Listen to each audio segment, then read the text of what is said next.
Dios les bendiga, amados hermanos. Esta tarde les voy a predicar acerca de la entrada triunfal. Hoy es el primer domingo que se conoce como en Semana Mayor como Domingo de Ramos. Y voy a tomar una parte de la palabra de Dios de la entrada triunfal. Y quiero que ahí donde está me acompañe a orar. Vamos a pedirle al Espíritu Santo que nos ayude y nos dirija en esta sermón. Gracias te damos, Padre Santo, en esta hora. Clamamos que tú nos dirijas, tengas misericordia y nos ayudes. Y este sermón tenga el impacto que deba de tener, que tenga que tener en el corazón de los oyentes, Señor. Los edifique, los ayude, los haga reflexionar y nos bendiga, Padre, en el nombre de Jesús. Amén. Muy bien, ahí está basada en el libro de San Marcos, en el capítulo 11, y vamos a empezar a leer en esta parte. Dice: cuando se acercaba a Jerusalén, junto a Betfagé y a Betania, frente al monte de los olivos, Jesús envió 2 de sus discípulos y les dijo: id a la aldea que está enfrente de vosotros, y luego que entréis en ella, hallaréis un pollino atado en el cual ningún hombre ha montado, desatadlo y traedlo. Y si alguien os dijere: ¿por qué hacéis eso?, decid que el Señor lo necesita y que luego lo devolverá. Fueron y hallaron el pollino atado afuera a la puerta en el recodo del camino y lo desataron. Y uno de los que estaban ahí les dijeron: ¿qué hacéis desatando el pollino?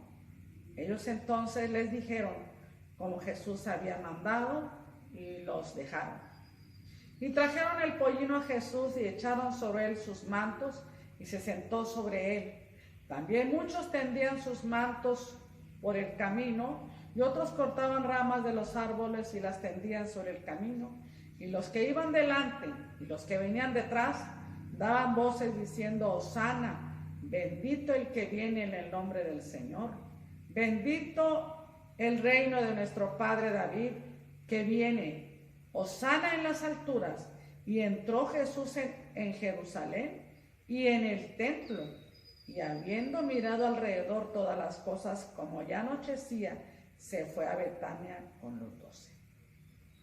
He predicado mucho en este pasaje sobre la entrada triunfal, pero hoy he tratado nada más de sacar algunas lecciones de la entrada triunfal. Y este es el tema: las lecciones de la entrada triunfal.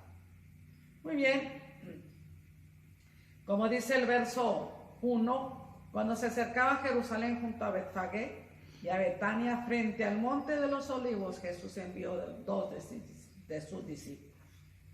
Quiero decirles, mis amados, que nada de lo que acontece en este mundo agarra a nuestro Dios desapercibido. Él ya lo sabe todo. Él tiene el control de todas las cosas. Y lo primero que podemos aprender de este pasaje es que el Señor lo tiene todo preparado. En esta ocasión el Señor preparó anticipadamente los detalles de su entrada hacia Jerusalén. Para ello envió 2 de sus discípulos para que le trajeran de la aldea que estaba por ahí cercana un pollino sobre el cual iba a montar. Y esto es alguna de las cosas que me llama la atención, porque Jesús muchas veces entró a Jerusalén caminando, como solía hacerlo, pero ahora en esta ocasión toma la decisión de entrar.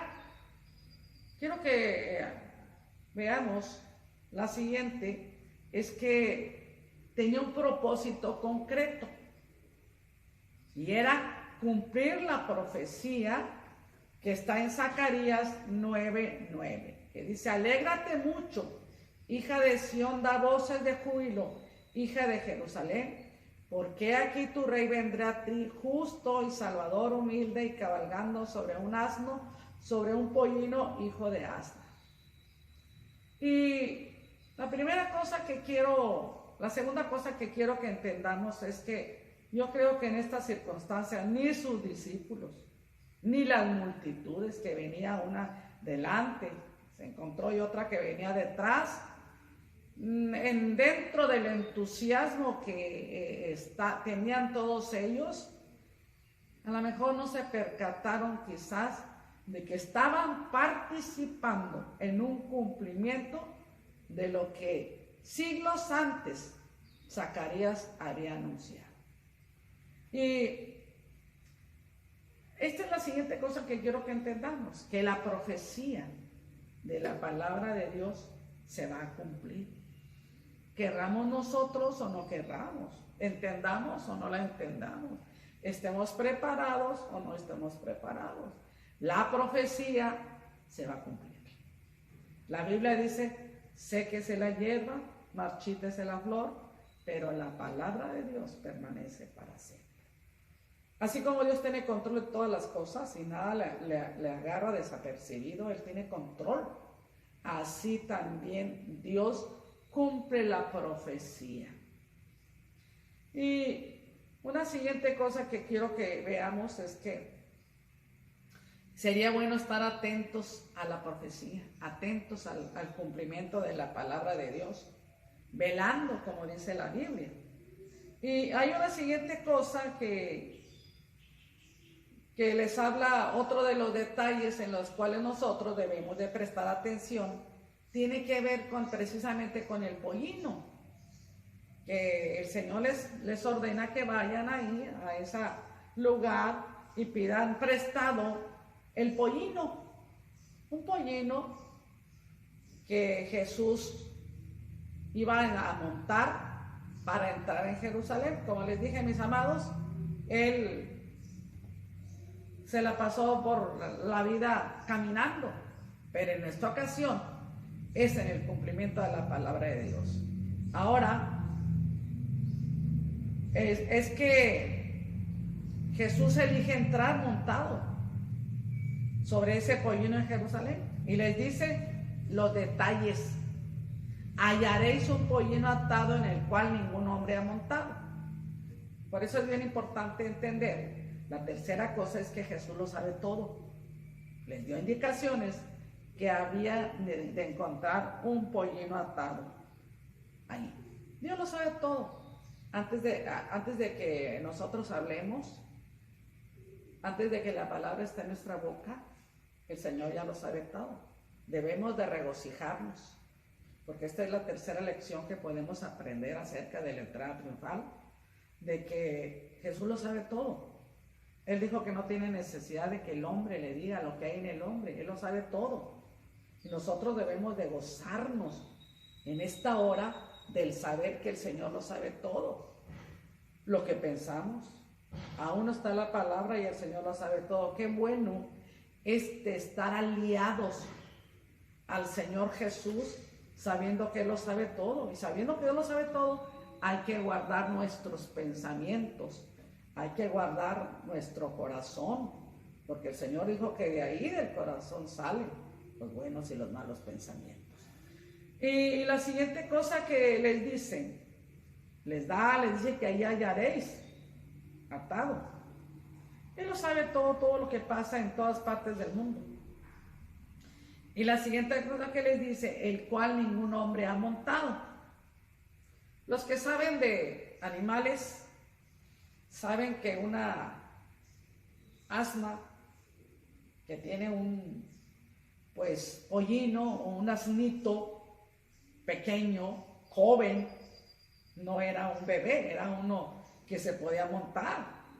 Saben, otra de las cosas que me llama la atención es que no era un animal que no estaba domesticado para ser montado. Y les dice, traedlo, el cual ningún hombre ha montado. La siguiente cosa que les dice, la siguiente revelación, es que él sabía que ese burrito nadie lo había montado. Saben que no es fácil. Cuando el Señor lo montó, el animal se comportó de una manera dócil. Y la siguiente cosa que nosotros podemos encontrar es que evidentemente también el que el Señor lo sepa todo, el que el Señor ya sabía dónde estaba el pollino, el que el Señor sabía que ningún animal, que nadie le había montado, y que el Señor se monte sobre ese animal y el animal se comporte de una manera dócil. Ese es un milagro que demuestra el poder que Dios tiene sobre el reino animal. El Señor tiene poder sobre todas las cosas, pero en fin, déjeme decirle que esta no es la lección principal que el Señor quería demostrar. No, había otras cosas más importantes acerca, precisamente, quiero llevarles acerca de este animal, el cual ningún hombre había montado. Si vamos a la Biblia, nos vamos a encontrar que para los propósitos sagrados, ya sea en el templo, ya sea en el tiempo de los reyes, ya sea para la dedicación de algo, siempre debería de ser, si se trataba de un animal elegido, un animal para ese propósito. Y si vamos a la Biblia, nos vamos a encontrar que esta era una ordenanza acerca de la ley que estaba escrito. Miren, Números 19:2, di a los hijos de Israel que traigan una vaca alazana perfecta, en la cual no haya falta, sobre la cual nunca se haya puesto yugo. ¿Por qué? Si alguien quería traer un animal para el sacrificio en los tiempos de los sacrificios de los animales, debería de ser un animal perfecto, que no haya sido trabajado, porque iba a ser ofrecida a nuestro Dios. Cuando había alguien que por ahí se encontraba en tal territorio un muerto, bueno, no sabían quién lo mató, pero uno de los rituales que se hacían es que se tomaba una becerra, ahí lo dice Deuteronomio 21:3, tomarán de las vacas una becerra que no haya trabajado, que no haya llevado yugo. ¿Por qué?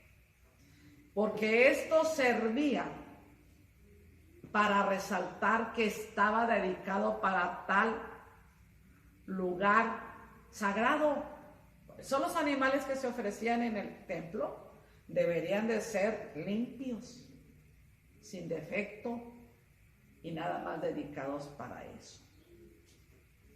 Y esto acerca de que el Señor Jesús entra cabalgando en un pollino, el cual ninguno había montado, resalta en esta entrada que Jesús tomaba ese pollino, estaba dedicado para él, para el acto, para esa entrada triunfal como rey. Nadie lo había montado. Y quiere decir que Jesús, siendo sagrado, santo, maravilloso, perfecto, merecía este animal.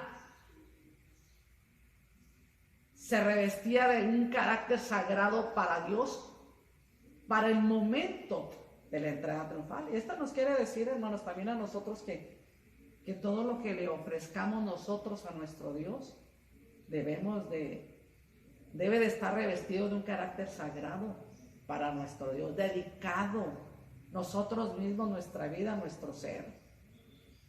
Y esto es tan importante. Y sin lugar a dudas que en tiempos de San Marcos, que es el que nos habla de esta historia de la entrada triunfal, debo de haber sorprendido en ese tiempo, porque Marcos es el evangelista que le escribe a los romanos. Debe de haber tomado por sorpresa, porque en los pueblos romanos estaban habituados a otros tipos de desfile. Cuando regresaban de alguna victoria, al mismo César, estaban acostumbrados a usar carruajes dorados, rodeados de oficiales, los más importantes, y en el desfile pues se exhibían los tesoros y prisioneros que habían traído en la conquista. Hasta los sacerdotes romanos estaban ahí ofreciendo incienso a sus dioses. Pero podemos ver que en contraste con el Señor Jesucristo, que iba montado en este pollino, sin prisioneros, ni riquezas. Esto servía para mostrar con más claridad que Él se presentaba según la profecía de Isaías 9:6 como el príncipe de paz. Dice la profecía: porque un niño nos es nacido, hijo nos es dado, y el principado sobre su hombro, y se llamará su nombre admirable, consejero, Dios fuerte, Padre eterno, príncipe de paz. Y Zacarías 9:9 nos dice que será salvador y humilde. La siguiente lección que podemos encontrar es que la gente empezó a tomar, dice el evangelista, que empezaron a tomar las ramas por ahí y empezaron a tenderlas en el camino. Empezaron a despojarse de sus mantos y ponerlos por ahí para que Jesucristo pasara por ahí. Esas ramas, esa ropa. Aunque Jesucristo no entró a Jerusalén montado en una mula, en una yegua, ¿no?, sino en un pollino. Parece que el evangelista pone atención de que en el camino por donde pasaron cortaron ramas que también tendieron en el suelo. Todo eso sirvió como una especie de alfombra para que Jesucristo entrara y cabalgara. Mire, este detalle es importante porque si vamos a la Biblia, nos vamos a dar cuenta que el vestido era símbolo de la dignidad personal. El vestido era símbolo también de la posición social que tenía la persona. Por eso ese gesto tan bonito de colocar los mantos, también nos habla la Biblia, pues que de acuerdo a la vestimenta, los escribas y fariseos vestían diferente, de una manera extravagante. Los sacerdotes vestían sus ropas sacerdotales. Cuando Jacob le compra una túnica a su hijo José, provocó la envidia de sus hermanos porque lo estaba tratando de una manera digna más que sus hermanos. Entonces el vestido es símbolo de dignidad personal. Los esclavos no tenían derecho a estas cosas. Era símbolo de la posición social. Por eso, cuando la gente extendió los mantos, lo que estaban haciendo es mostrando el respeto y homenajeando a Jesús, porque esto era algo que se hacía también a los reyes. Por medio de tender estos mantos en el camino, la gente que lo hizo, quizás no toda la gente fue, pero estaba demostrando de esa manera que estaban reconociendo a Jesús como el Rey de Reyes y Señor de Señores, aunque fue de una manera humilde, podemos encontrar un pasaje en la Biblia que nos habla lo que se hacía comúnmente con los reyes. Ahí en Segunda de Reyes 9:13 encontramos el ejemplo de Jehú, cuando Jehú fue ungido como rey. Dice, entonces cada uno tomó apresuradamente su manto y lo puso debajo de Saúl en un trono alto, y tocaron trompeta y dijeron, Jehú es rey. Esta es la siguiente lección, que de entre todas las cosas nosotros tenemos que reconocer la dignidad que tiene nuestro Dios como el Rey de Reyes y Señor de Señores. Y la pregunta sería, ¿usted ya reconoció a Jesús como el Rey de Reyes y Señor de Señores? Porque Él no es igual que nosotros. No podemos dirigirnos a Él como nuestro igual. Él es Dios. Y antes les dije que Él lo sabe todo. Qué maravilloso es poder contar con un Rey como nuestro Dios. Y podemos aprender otra cosa.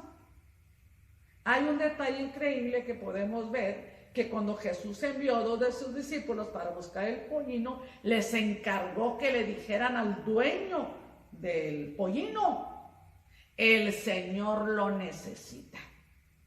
Y la pregunta sería, ¿el Rey de Reyes y Señor de Señores puede necesitar algo de los hombres, de la raza humana?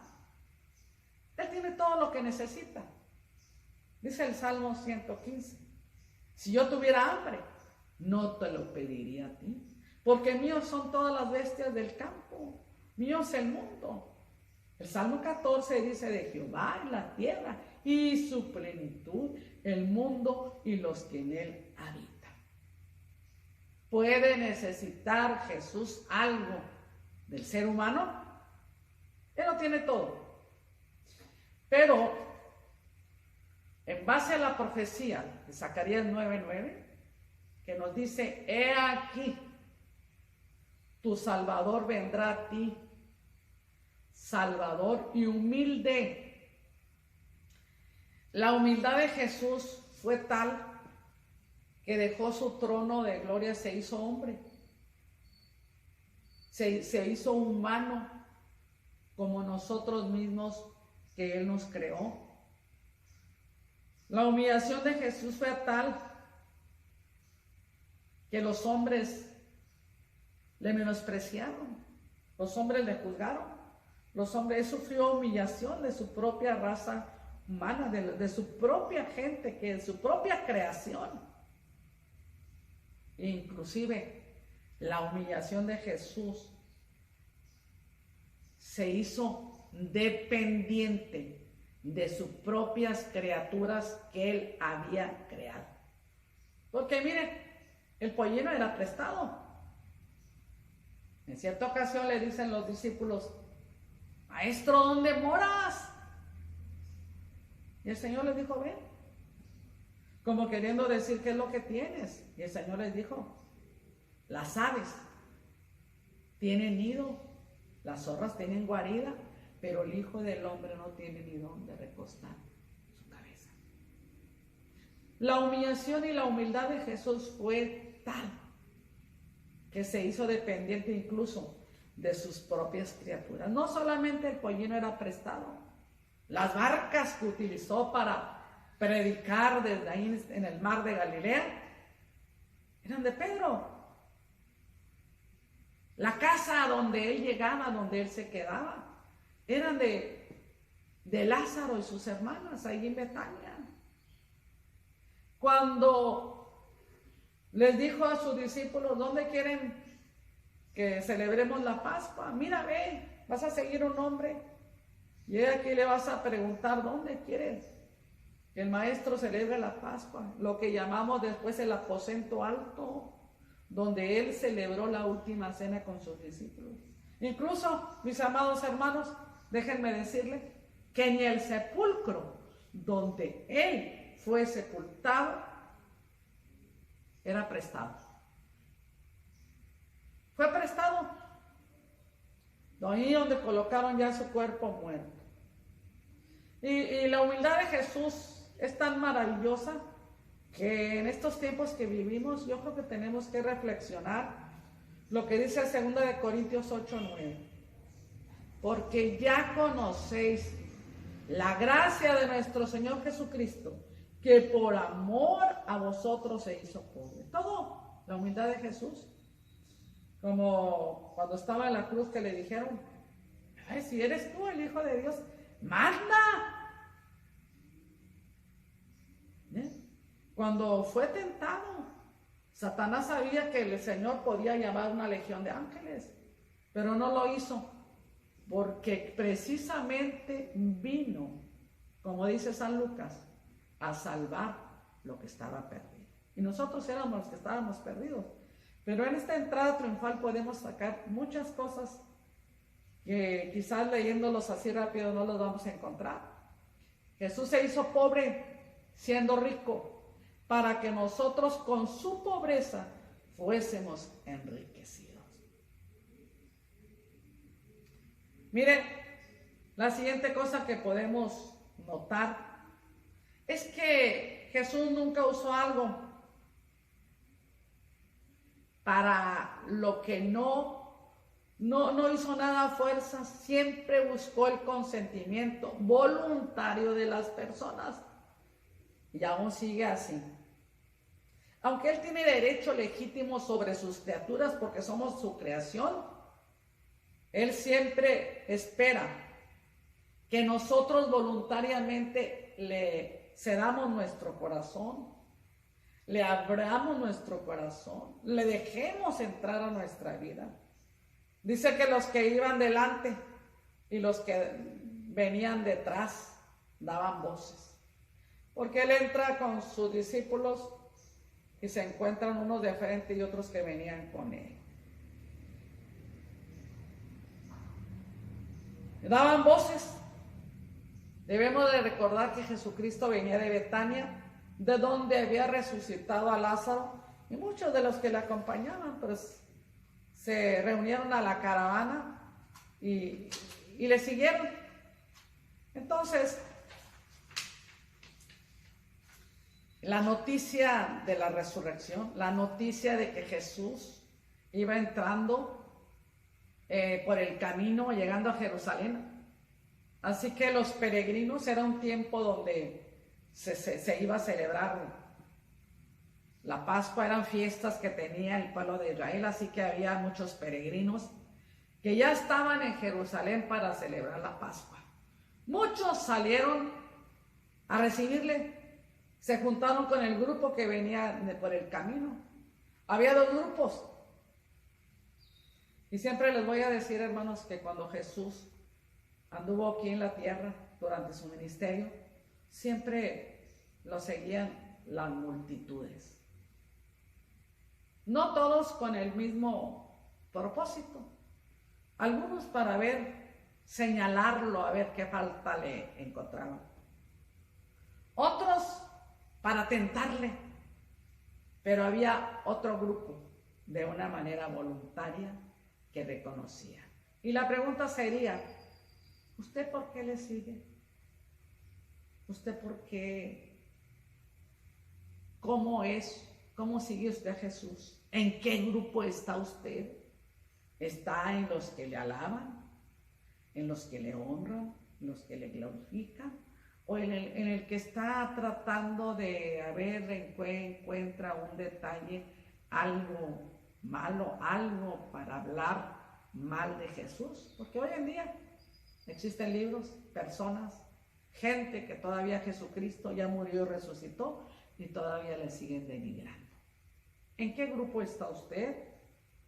Pero miren, los que iban detrás y otros que iban delante de él, se entusiasmaron y empezaron a gritar, Hosana en las alturas. Hosana es una traducción hebrea que quiere decir salva ahora o sálvanos ahora. Quizás ellos no sabían la magnitud. Jerusalén estaba bajo el yugo de los romanos y a lo mejor querían darnos liberación. ¿Cuándo? Y empiezan esperando que Jesús hiciera algo, irrumpiera, hiciera algún estrago, alguna obra, algún milagro para liberarlos. Pero el Mesías no había venido a liberarlos del yugo romano. Como hoy en día, hay mucha gente que dice, si existe Dios, que me sane. Si existe Dios, que me dé de comer. Si existe Dios, que me dé esto, que me dé lo otro, que haga esto, que haga lo otro. Pero hay un problema más fuerte que el problema material, y es el problema espiritual. Recordemos que cuando el ángel Gabriel se le aparece a María, le dice, y llamará su nombre Jesús, porque él salvará a su pueblo de sus pecados. Ese es el fin de todo que nuestro Dios, el pueblo, quizás inconsciente o conscientemente empiezan a gritar hosana en las alturas, pidiendo la liberación, pero sus mentes estaban muy pobres porque estaban pidiendo la liberación del yugo de esos romanos, porque en esas festividades también se recordaba la liberación del pueblo de Israel de Egipto. Y quizás el pensamiento de todos los que estaban ahí era que fueran liberados de la opresión extranjera bajo la cual se encontraban en esos momentos. Pero no fue así. La liberación, la cual Dios nos quiere dar, va más allá de este mundo. Va más allá de una liberación física. Va más allá de una liberación, es una liberación espiritual, una liberación del pecado, una liberación de Satanás, una liberación de reconocer que Dios es el único que nos puede salvar. Bendito el que viene en el nombre del Señor.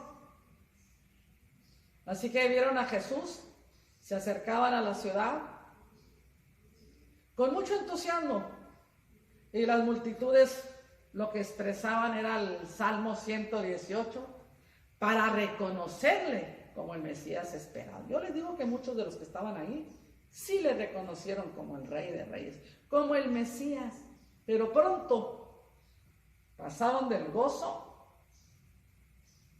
al ver que aparentemente no pasó nada. Mire lo que dice el Salmo 118, el 25 y el 26. Oh Jehová, sálvanos ahora, te ruego, Jehová, que nos haga prosperar ahora. Bendito el que viene en el nombre de Jehová, desde la casa de Jehová os bendecimos. Bendito el reino de nuestro padre David que viene. Evidentemente las multitudes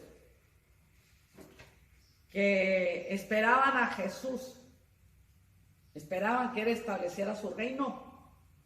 Pero recordemos que muchas veces les dijo, le preguntarán.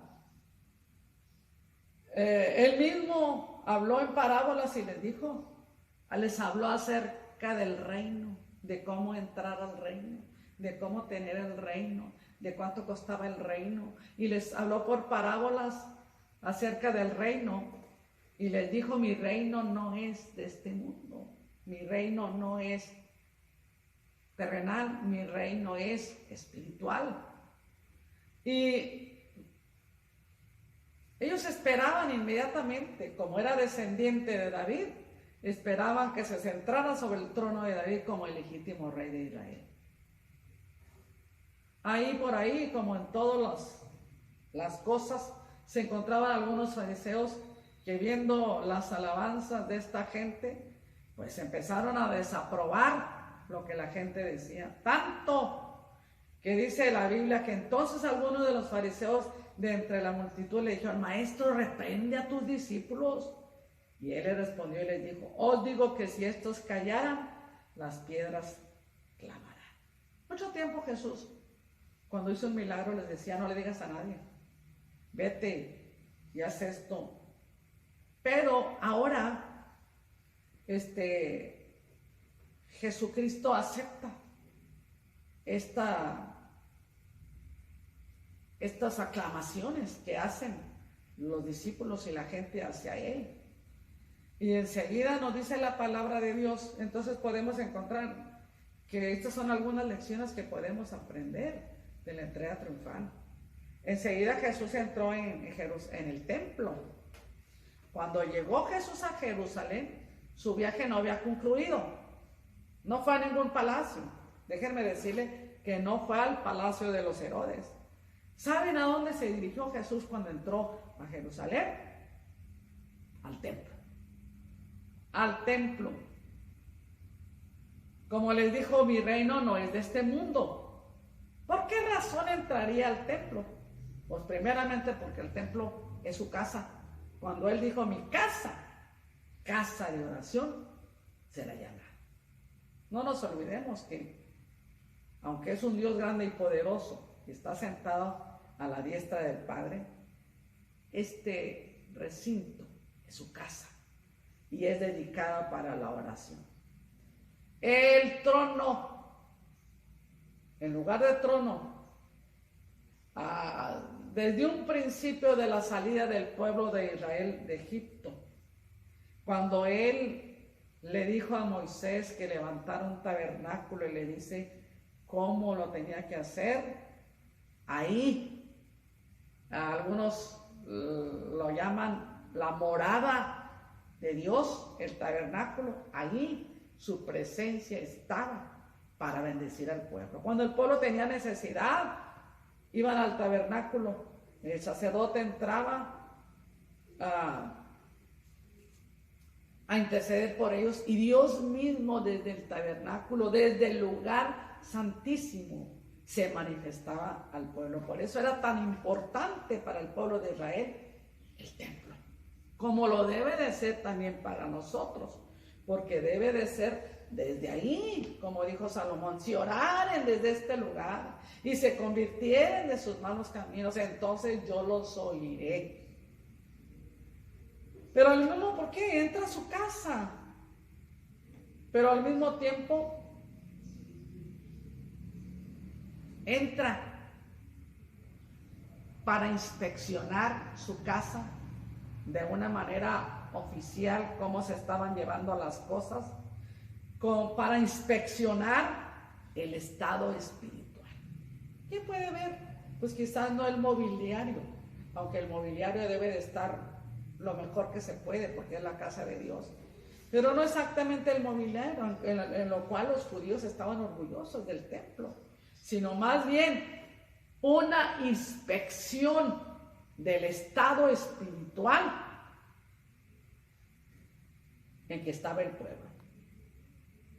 Y también para cumplir la profecía de Malaquías 3:1, cuando dice, y vendrá súbitamente a su templo el Señor a quien vosotros buscáis.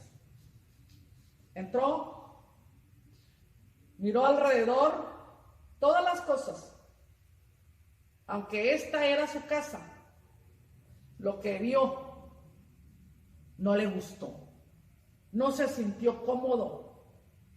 ¿Qué es lo que vio que le desagradó? Ahora, el corazón del hombre. Pero si seguimos leyendo, veremos que el siguiente día que regresó, algo vio, no le gustó.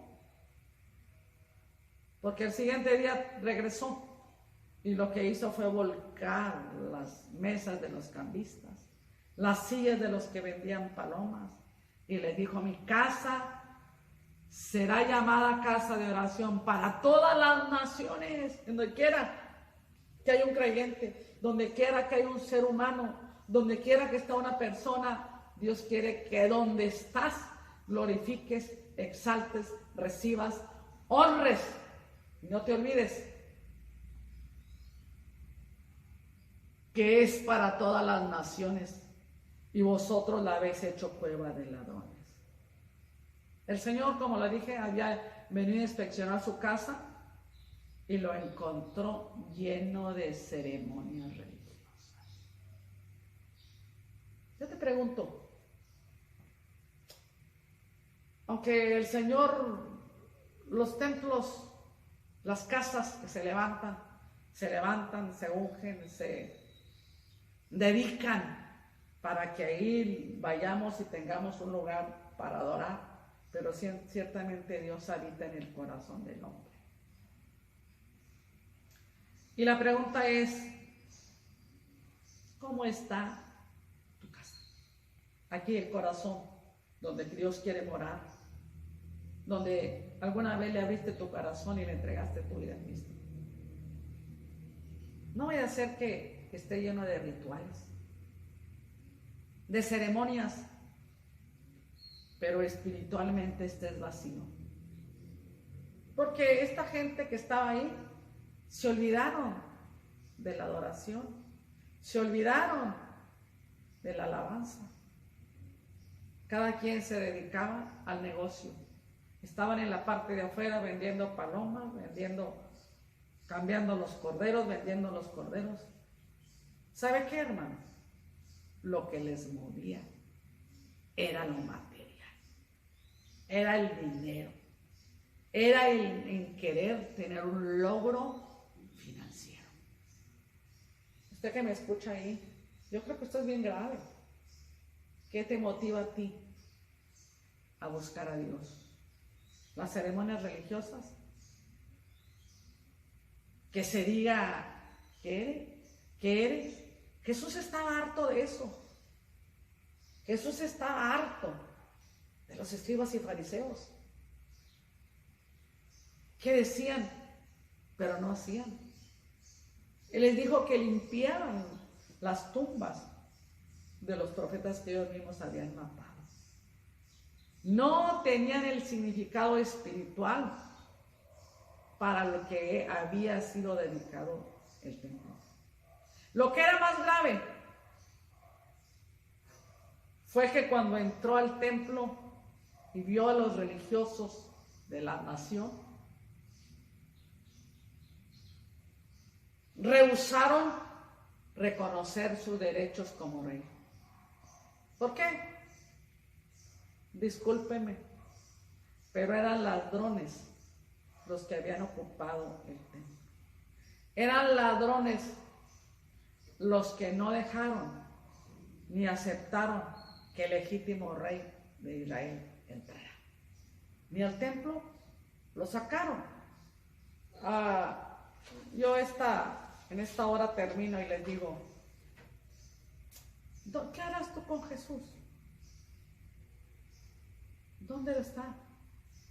Yo creo que es un tiempo de reflexión, porque muchas veces nosotros juzgamos lo que está en la Escritura, lo que gente hizo.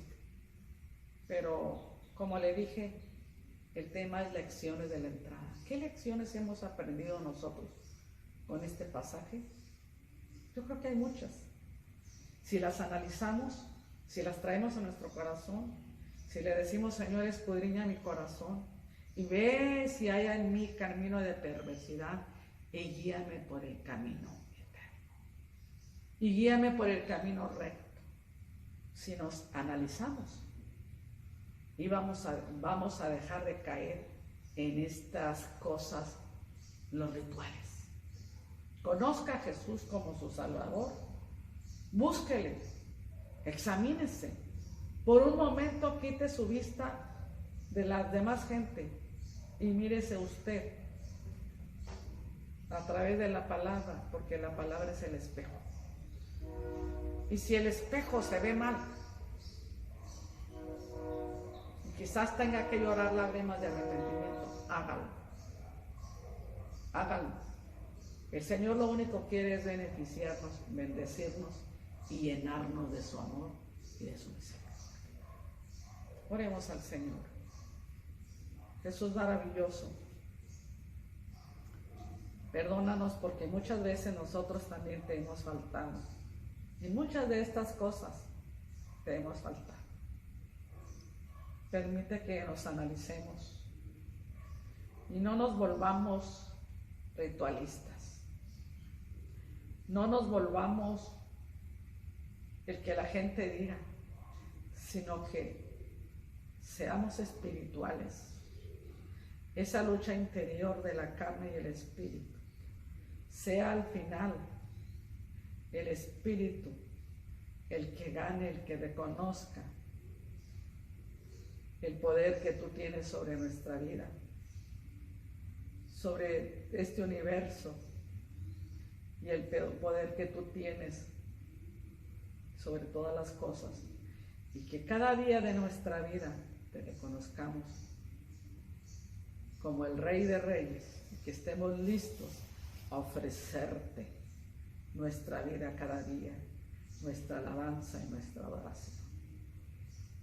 Gracias, Padre, en el nombre de Jesús. Amén. Dios les bendiga.